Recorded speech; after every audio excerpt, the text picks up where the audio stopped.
আসসালামু আলাইকুম সবাইকে। তোমাতে হারিয়ে যায় গল্পের 12 নম্বর পার্ট। তো বেশি কথা না বলে চলুন গল্প শুরু করা যাক।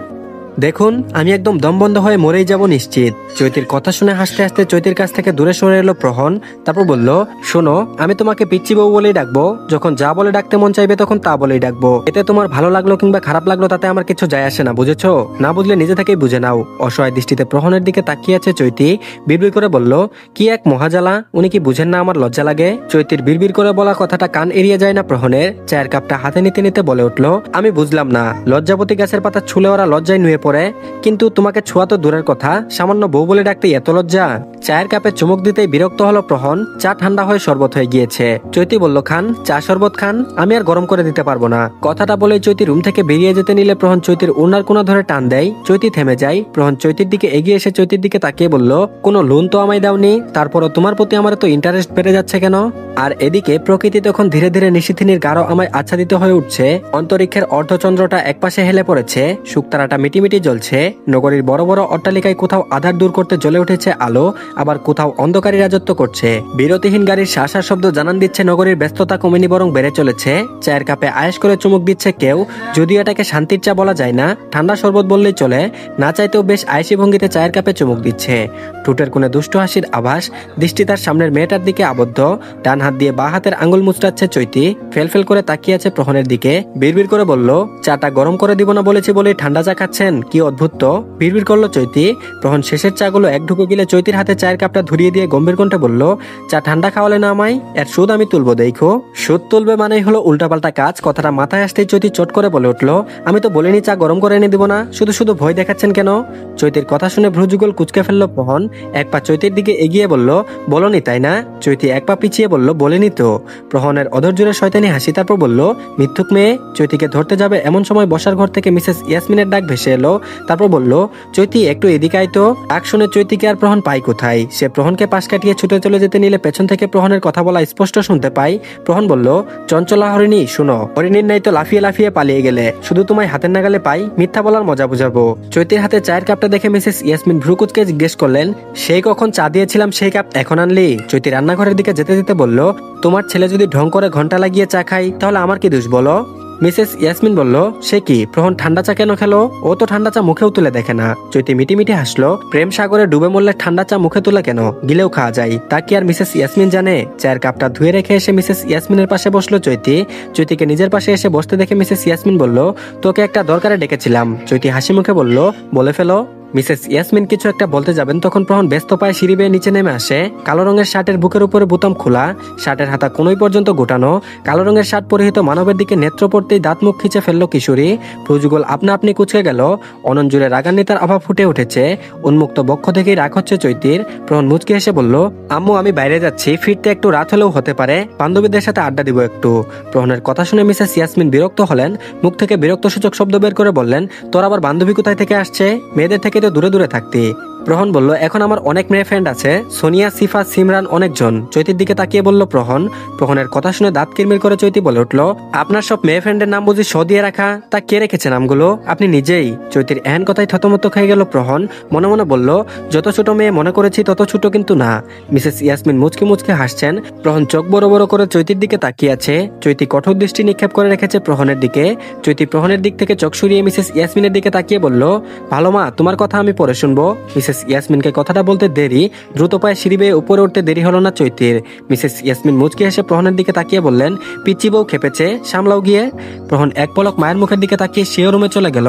মিসেস ইয়াসমিন রিমোট দিয়ে টিভি অফ করে হাসতে হাসতে রুমে চলে গেলেন। রুমে এসে চৈতিকে দেখলো না প্রহন। বার কয়েক ডাক দিল। প্রহন বলল, চৈতি, সাড়া পেল না। ব্যালকনিতে কারো ছায়া স্পষ্ট পেয়ে প্রহন বুঝলো চৈতি ব্যালকনিতে আছে। মৃদু বাতাসে উঠছে চৈতির খোলা এলোকেশ। বুকে দুই হাত গুজে ভাবলেশীন দৃষ্টিতে আকাশের দিকে তাকিয়ে আছে চৈতি। প্রহন এগিয়ে গিয়ে দাঁড়ালো তার পাশে। চৈতিকে চেতিয়ে দেওয়ার জন্য বলল, সিমরান নাকি আমায় খুব ভালোবাসে, বুঝেছো চৈতি? প্রহনের কথা শুনে কোনো এক অজানা বিষাদে ভরে গেল চিত্ত। বুকের বাবাসে খারাপ লাগলো চৈতির। এই অনুভূতির সাথে পরিচিত নয় সে, তাই হয়তো প্রহনের বলা কথাটা গাঢ় করে দাগ কাটলো কিশোরীর অবচেতন চিত্তে। প্রহন আবারও বলল, সিমরান কিন্তু অনেক সুন্দর একটা মেয়ে। কথাটা শেষ করতে পারলো না প্রহন, হতভম্ব হয়ে দাঁড়িয়ে রইল। এই প্রথম চৈতি তাকে নিচ থেকে জড়িয়ে ধরলো। স্তব্ধ হয়ে চৈতির দিকে তাকালো প্রহন। মেয়েটা কান্না করছে, ফুপিয়ে ফুপিয়ে না, নীরবে কাঁদছে। পিঠের অংশের সাদা শার্ট খামচে ধরেছে।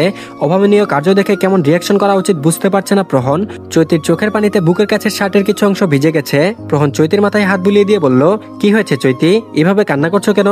চৈতির উত্তর পেল না প্রহন। মেয়েটা আগের মতোই কান্না করে যাচ্ছে। প্রহন চৈতিকে নিজ কাছ থেকে সরিয়ে সামনে দাঁড় করিয়ে দিল। থুতনি ধরে মুখটা উঁচু করে চোখের পানি মুছে দিল প্রহন। তারপর বলল, রাগ করেছে বউ? রাগ করে না, আমি তো মজা করে বলেছি। সিমরান টিমরান কেউ নেই আমার জীবনে, মেয়ে ফ্রেন্ড তো একটাও নেই। চৈতি কান্না আটকিয়ে ধরা গলায় বলল, আপনার মুখে অন্য মেয়েদের নাম কেমন যেন সহ্য হয় না আমার। প্রহন বলল, আরেও জেলাস? আমি বুঝতে পেরেছি, বউ আমাকে ভালোবাসতে শুরু করে দিয়েছে। প্রহনের কথা শুনে কান্না থেমে গেল চৈতির। একসাথে কয়েকবার চোখের পলক ফেলে প্রহনের দিকে তাকিয়ে রইল। হঠাৎ প্রশ্ন করে বসলো, ভালোবাসা আসলে কি? প্রহন মুচকি হেসে বলল, ভালোবাসা হলো হৃদয়ের একটা অনুভূতি, দূর থেকেও কাছে থাকার অনুভব করা। মন খারাপের সময় আমরা যখন একা বসে থাকি, আমরা কেউ গান শুনি, নামাজ পড়ি, এইসব করে আমাদের যে শান্তিটা লাগে, ওইটাই ভালোবাসা। ভালোবাসার সংজ্ঞা এক একজনের কাছে এক এক রকম। যেমন আমার কাছে ভালোবাসা মানে তোমার বাচ্চামো, তোমার রাগান্বিত মুখ, তোমার চোখ, পুরো তুমিটাই যে আমার ভালোবাসা। ভালোবাসা শুধু প্রেমিক প্রেমিকার জন্য নয়, ভালোবাসা আমাদের পরিবারের জন্যও থাকে, মা বাবার জন্য, বন্ধু বান্ধবের জন্য। ভালোবাসায় থাকতে হয় বিশ্বাস ও সম্মান। একদিনের জন্য ভালোবাসা নয়, বরং বছরের প্রতিটি দিনই প্রিয় মানুষগুলোকে ভালোবাসতে হয়। দম ছাড়লো প্রহন। ফুস করে একটা নিঃশ্বাস ফেলে চৈতির দিকে তাকিয়ে মুচকি হাসলো। প্রহনের সব কথা চৈতির মাথার উপর দিয়ে গেছে। প্রহন চৈতিকে 1 মিনিট বলে রুমে আসলো। কাবার্ডের ভেতরে রাখা ব্যাগ থেকে একটা জিনিস বের করে চৈতির কাছে নিয়ে গেল। চৈতির হাতের মধ্যে তা ধরিয়ে দিয়ে হাসলো। চৈতি অবাক হয়ে বলল, 1 বক্স চকলেট? প্রহন উত্তর দিল, এই যে এখন তোমাকে এই চকলেট বক্সটা দিয়েছি, এটাও কিন্তু ভালোবাসা। চৈতি বলল, আপনি আমায় ভালোবাসেন? চৈতির প্রশ্নের প্রত্যুত্তরে প্রহন চৈতির কানের কাছে মুখ নিয়ে গিয়ে ফিসফিস করে বলল, তোমার ওই চোখ আমায় খুন করেছে সহস্রবার। আর এদিকে শুভ্র নীরদ ছড়িয়ে ছিটিয়ে আছে অন্তরিক্ষে। আদিত্যের তেজ নেই এই শহরে। শান্ত স্নিগ্ধ শুনশান চৌধুরী ভিলা। এলোকেশে আবৃত অননের পানে সেই কখন থেকেই চেয়ে আছে তৃষ্ণার্ত নেত্রপল্লব। ঘুমের মধ্যে এদিক ওদিক নড়ছে চৈতি। এত নড়াচড়ায় বিরক্ত প্রহন। একটু শান্ত হয়েও ঘুমাতে পারে না মেয়েটা। নড়তে চড়তেই হবে যেন বাধ্যতামূলক। দরজায় টোকা পড়ল। একবার দুইবার কয়েকবার। শোয়া থেকে উঠে বসলো প্রহন। 2 হাত দিয়ে চোখ কচলিয়ে দৃষ্টি পরিষ্কার করলো। বিছানা থেকে নেমে দরজা মেলে সামনে দাঁড়িয়ে থাকা মানুষটাকে দেখে কিছুটা অবাক হয়ে যায় প্রহন। তার সামনে দাঁড়িয়ে থাকা মানুষটা হেসে হেসে বলে উঠলো, কিরে কেমন সারপ্রাইজ দিলাম? প্রহন জোরপূর্বক হাসার চেষ্টা করে বলে উঠলো, খুব বাজে। ওপাশ থেকে আবারও বলল, তোর কাছে তো সবসময় বাজেই মনে হয়, আমি জানি। প্রহন বলল, 1 বছর পর হঠাৎ কোথা থেকে দড়ি ছিঁড়ে আসলি মোহিত? মোহিত বলল, বাহ ভাইয়া বাহ, তুইও আর্মি আমিও আর্মি, পার্থক্য শুধু তুই ক্যাপ্টেন আমি সৈনিক, তাই বলে তুই ভুলে যাবি আমাকে? প্রহন বলল, ঠাটি একটা চোর দিব। পরশুও তোরে আমি নিচ থেকে কল করে আধা ঘন্টার বেশি সময় ধরে কথা বলেছি। আমার মোবাইলের কত ব্যালেন্স শেষ হয়েছে জানিস? আর বলিস আমি তোরে ভুলে গেছি? প্রহনের এহেন কথায় হাসে মোহিত। প্রহনের কাঁধে কিল মেরে বলল, শালা তুই আগের মতোই কিপটা রয়ে গেছস। প্রহন বলল, ওই আমি তোর কোনো বোনকে বিয়ে করি নাই, সো ডোন্ট কল মি শালা, ওকে? মোহিত প্রহনকে পাশ কাটিয়ে রুমের ভেতর ঢুকে বলল, দেখি শর্ত সামনে থেকে ভেতরে ঢুকতে দে। প্রহন বিছানার উপর ঘুমন্ত চৈতির দিকে এক পলক তাকিয়ে জলদি করে মোহিতের পথ আটকে সামনে দাঁড়িয়ে ব্যস্ত কণ্ঠে বলে উঠল, হুর গেস্ট রুমে যা, আমার বেডরুমে কি? মোহিতের অজানা প্রহন যে বিবাহিত, তার রুমে এখন অন্য একজন আছে। বিয়ের কথাটা কাছের কয়েকজন আত্মীয় স্বজন ছাড়া আর কেউই জানে না। প্রহনের ছোটবেলার বন্ধু মোহিত না। মোহিত বলল, তোর রুমে কি মহা কোনো জিনিস আছে যে আমাকে ঢুকতে বাধা দিচ্ছিস? তোর বউটাও তো নাই তাহলে? প্রহন বলল, বউ নাই তোরে কে বলছে? আসার সময় আম্মুর কাছ থেকে জেনে আসতে পারিস নাই কিছু?